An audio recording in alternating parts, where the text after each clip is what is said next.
কারিনা কায়সার সম্প্রতি উনি মারা গেছেন, আমাদের ছেড়ে চলে গেছেন, ইন্না লিল্লাহি ওয়া ইন্না ইলাইহি রাজিউন। এবং ওনার হেপাটাইটিস হয়েছিল, দুটো হেপাটাইটিস ভ্যারিয়েন্ট মনে হয় একসাথে ওনাকে আক্রান্ত করেছিল।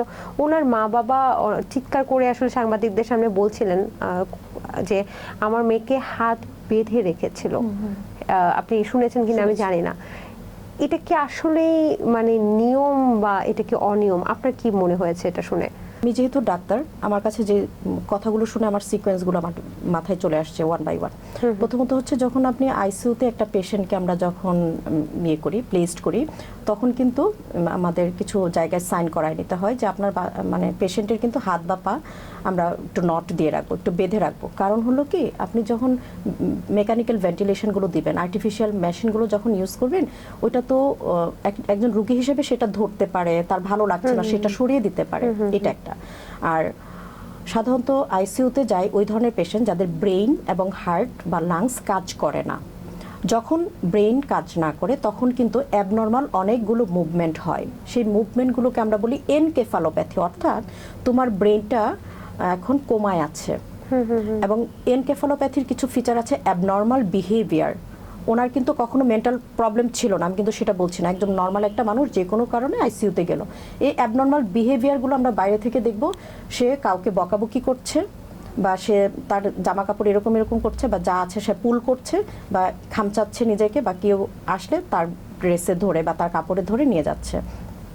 এটা কিন্তু ইলেকট্রোলাইট ইমব্যালেন্সের কারণে হতে পারে, মানে ব্রেইনের নিউরনগুলো কোনো একটা কাজ করছে না। সেই জন্য কিন্তু আইসিইউতে হাত বা পা আমরা দেখে থাকি, বা আপনারাও দেখবেন যে গজ দিয়ে বেঁধে রাখা হয় শুধুমাত্র এই কারণে।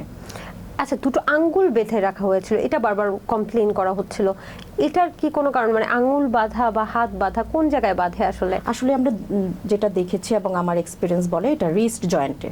আচ্ছা, এখন ওইখানে কোনো কারণে কোনো নট হয়েছে কিনা এখানে বাঁধতে গিয়ে, এবং গজগুলো এমন ভাবে থাকে আপনার মনে হবে এখানে বেঁধেছে কিন্তু ঝুলে ঝুলে আছে।